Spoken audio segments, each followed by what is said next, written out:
Assalamualaikum warahmatullahi wabarakatuh. Good morning, good day, good evening. I wish you all the best. Welcome to my channel. Today, I'd like to bring you to a discussion about bankruptcy law. This topic is very, very interesting, especially when we discuss it in relation to the most currently case. I'm sure that you have heard about the hot news on the televisions, the newspapers, and social media these days. It is sad news, unfortunately, related to the biggest Indonesian national airline company, Garuda Indonesia. This company has been facing financial difficulties, especially that related to the payments of its debt to about 30 aeroplane lessors. The amount has been reaching about 9.8 billion US dollars, or about 139 trillion rupiah. The Ministry of State-owned companies ensures that the debt can be cut to the amount of $3.69 billion, or about 52.39 trillion rupiah. The difficulties can be seen from, among other things, the unilateral termination of the operating lease contract between Garuda and Nordic Aviation Capital. This was signed by returning of 12 Bombardier aircrafts CRJ 1000. The difficulties can also be seen from the arbitral award issued by London Court of International Arbitration, or LCIA, on 6 September 2021, in which Garuda was stated as a losing party. The case was brought by the lessor companies, Hilays Leasing SAS and Atalis SAS, or hereinafter called Goshawk. In this case, LCIA decided that Garuda was in default and must pay $5.15 million for the lease of Boeing 737-800 aircraft MSN 3884 plus interest plus insurance. From some facts I just mentioned, it is clear that Garuda has been falling into situations of insolvency, leading to bankruptcy. If Indonesian government will not help to save Garuda, of course. It depends on Indonesian governments, especially the Ministry of State-owned companies. If Garuda will be left to be bankrupt, then it is the authority of the commercial court to decide. How is the procedure under Indonesian law? This is what we are going to discuss further. Let's, first of all, we discuss about the legal basis. If we talk about the legal basis of bankruptcy law in Indonesia, the first one we refer to the law on bankruptcy, or what is called as Fellsman's fair ordering. We can see from the State Gazette number 217 of 1905, in conjunction with the State Gazette number 348 of 906. That is the first one. The second legal base is law number 1 of 1998 on the amendments to bankruptcy law, which was thereafter enacted as law on the basis of law number 4 of 1998. And the last one, or the most current legal base, is law number 37 of 2004 on bankruptcy and suspension of obligation for payment of debts. The law number 37 of 2004, or on bankruptcy and suspension of obligation for payments of debts, there are some definitions or general provisions. First of all, it is related to the definitions of bankruptcy under our law, our Indonesian law. It is stated that bankruptcy shall mean general confiscations of all assets of a bankruptcy debtor that will be managed and liquidated by a curator under the supervision of supervisory judge as provided for herein. That is the first definition. So once again, bankruptcy shall mean general confiscation of all assets of a bankrupt debtor that will be managed and liquidated by a curator under the supervision of supervisory judge as provided for here. The second one, it is the definitions of creditor.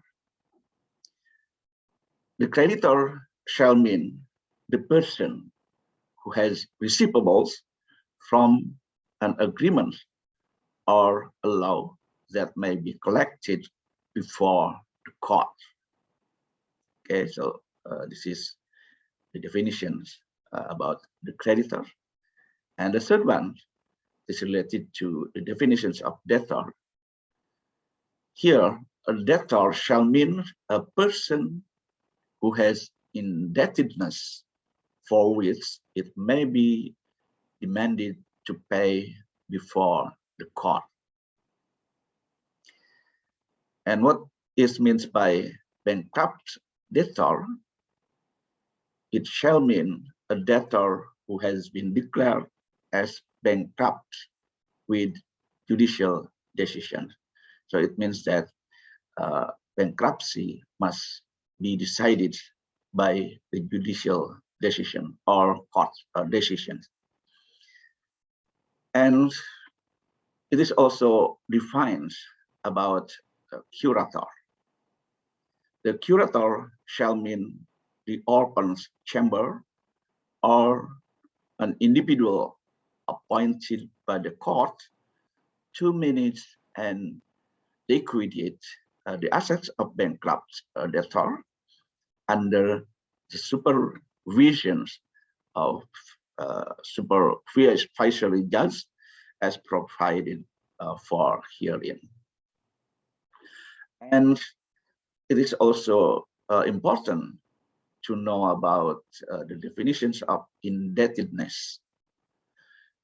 The indebtedness shall mean an obligation that is expressed or may be expressed in monetary units under Indonesian or foreign currency that exists now or thereafter, or is contingent that is incurred from an agreement or pursuant to the prevailing law and must be fulfilled by the debtor, failing which the creditor becomes entitled to recover its loan from the assets of the debtor. The court shall mean commercial court within public court. So this is the special court under the public court.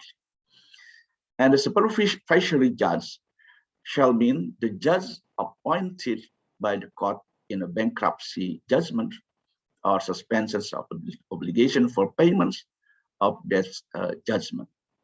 So in the procedures of the bankruptcy law under Indonesian law, there will be the appointments of the curator, and also there will be an appointments of supervisory judge. In this law, person shall mean natural or corporate person, including corporations in the form of legal entities or not in liquidation. Okay, that's all about some provisions, some general provisions or some definitions. And how about the process of bankruptcy? Okay. First, there must be a condition failing to pay. The requirements includes 2 or more creditors failing to pay at least one debt, and the debt must be matured and payable. If there is a condition, 2 or more creditors failing to pay at least one debt, so it is enough if there are 2 creditors and one of them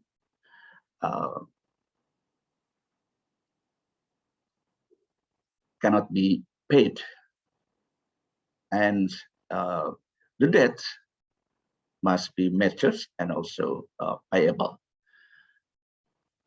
If once again there is such conditions, then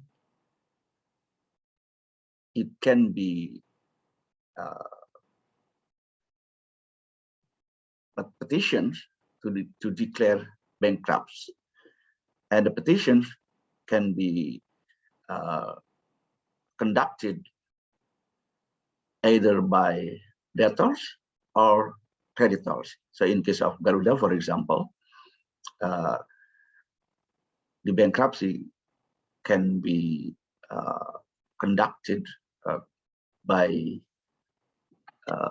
Garuda itself or by the creditors, in this case, the lesser companies.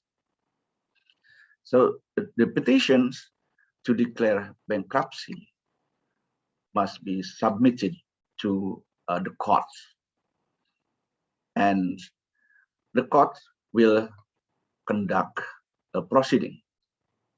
And in this proceeding, the evidences of the situation or the requirements to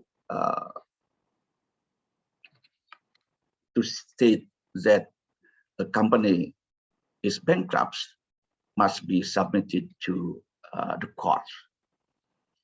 And then the court will decide whether or not the bankruptcy situation has been fulfilled.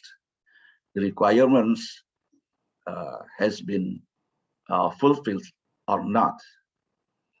And then after the court decisions, then there will be legal effects or the consequence of a situation in which a company is stated to be bankrupt.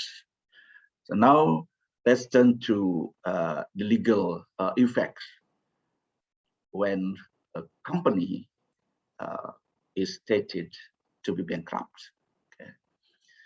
The first one, there will be an appointment of curator and supervisory judge. So in this case, the judge who has conducted proceedings and then who has decided that a company has fallen into the bankruptcy, then there must be an appointment of curator and also supervisory judge. That is the first legal effects of the decisions of bankruptcy. Okay. Now what else? Another legal effect is that the total wealth of bankrupt debtors are confiscated. Okay. So once again, all wealth of bankrupt debtors are confiscated. So all the properties or assets can be confiscated. And another legal effects that the bankrupt debtors will include the spouse of the bankrupt debtor who has been married in communal property. Of course, if the debtor is related to natural persons. Okay. Okay. The following is that the debtor may be prohibited to leave the residence. Okay, so it is a consequence. It is a legal effect that after the company or the person has been declared to be bankrupt, then the debtor may be prohibited to leave the residence. And also, it is very serious that there will be forfeited the rights to control and manage the assets. Okay.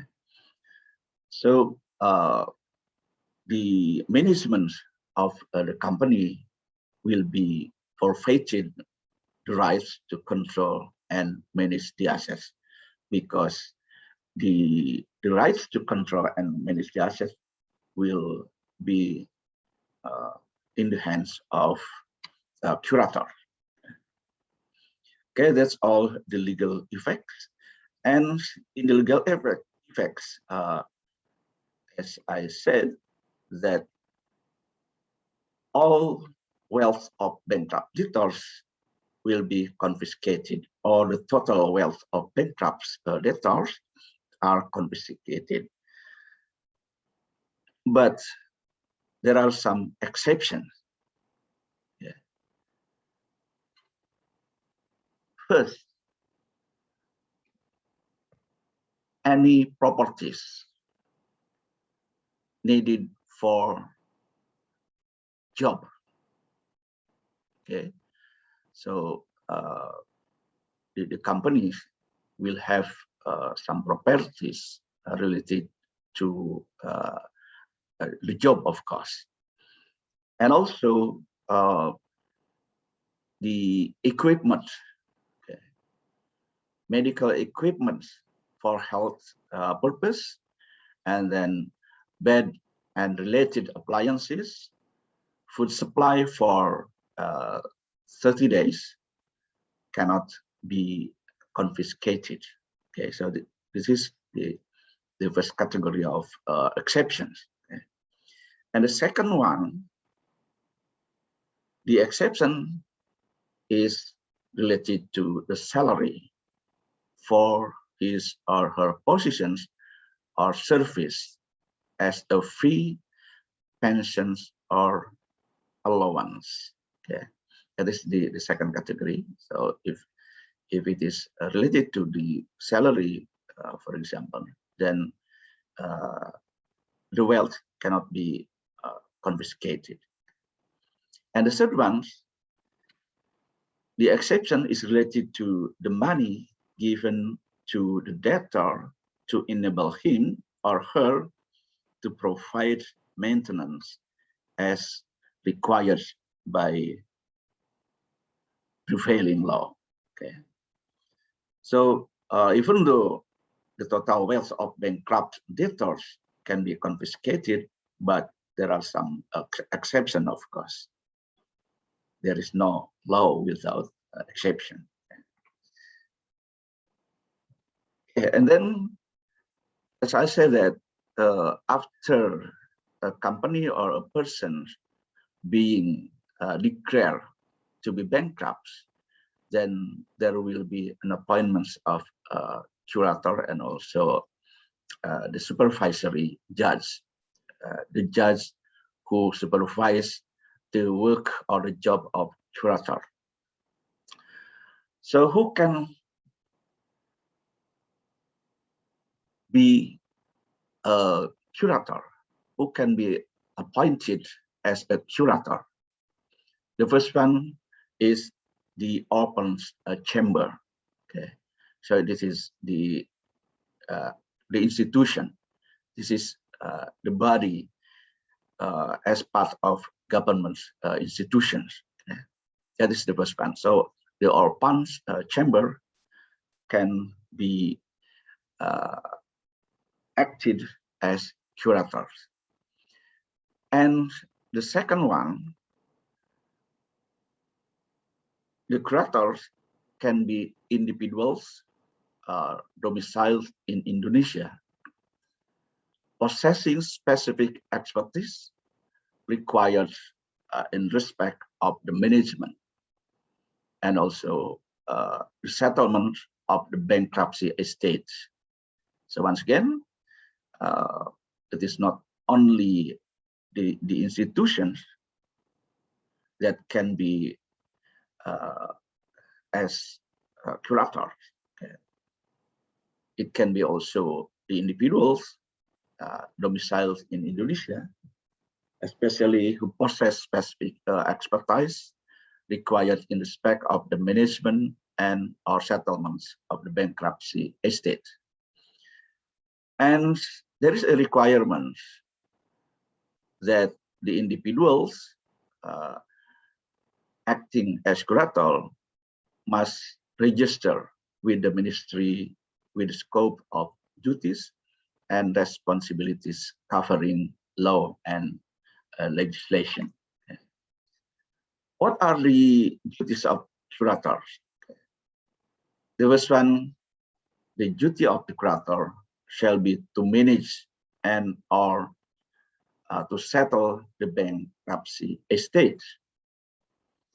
Immediately after appointed, the curator shall do anything through all necessary and proper means in order to safeguard the bankruptcy estate and to keep all documents, monies, jewelries, securities, and other commercial papers against a receipt. Okay. The curator will begin to prepare an inventory of the bankrupt estates no later than 2 days after receiving of decisions appointing as a curator. Okay. Then what happened to the business of a person or the company that fall into bankruptcy? In this case, the curator may continue the business of the debtor who has been declared as bankrupt. Okay. And the curator shall submit to the supervisory judge about its report concerning the condition of bankruptcy estate and the performance of its duties on 3 months basis. Okay.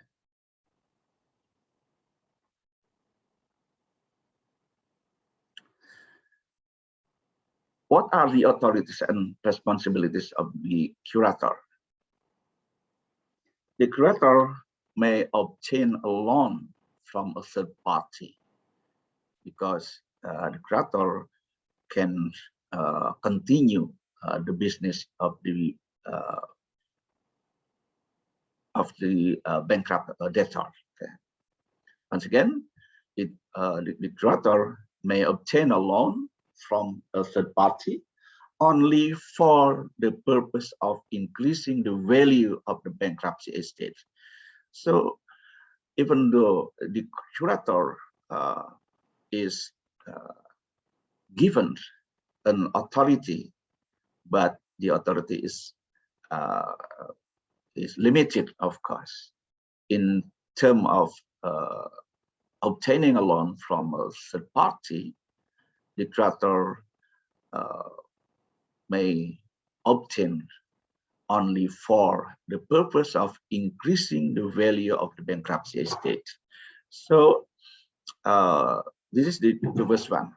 Okay. And the second one, the authority of the curator can appear before the court, and the curator must obtain prior approval of the supervisory judge. Okay. So it is also limited authority and responsibility because to appear before the court, the curator must obtain prior approval of the supervisory judge, and this is the authority of the supervisory judge, okay, to give prior approval whether or not the curator can appear before the court. And the curator shall be responsible for any fault or negligence in performing its management and or settlement duties which cause loss to the bankruptcy estate. So this is also very difficult task of a curator, because the curator, apart from having an authority, he or she must also have responsibilities, okay, especially in performing the management and the settlement duties, which cause loss to the bankruptcy estate. So it is led to the curator to be responsible in case of the company losing to the bankruptcy estate. And now let's move to the liquidation, because as we discussed before, the liquidation is the main part of the process of bankruptcy, in which all the assets, all the properties, or the wealth of bankrupt debtors are confiscated. Okay.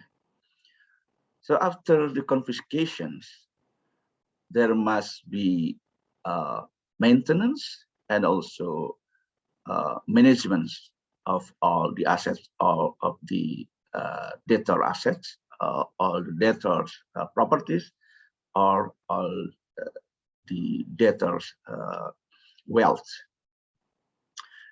And after being confiscated, then the properties or the wealth or the properties will be liquidated, and this is called as the process of liquidation. And once again, this is also one of the main process in the bankruptcy law or in the bankruptcy procedures. And after all the assets, after all the wealth and properties being liquidated, liquidated here means sold to other parties. And all the results from liquidations then distributed to all the creditors. But of course, the fulfillment of the obligations to pay to all the creditors depends on the types of the creditors. Okay, so this is the process of the bankruptcy procedures. So the process will start from filing the petitions and ending with the distributions of the results of the liquidations to all the types of creditors. But which type of creditors will be prioritized, it depends on the types of the creditors itself. That's all the process of bankruptcy procedures in Indonesian law. Thank you very much for your attention. Assalamualaikum warahmatullahi wabarakatuh.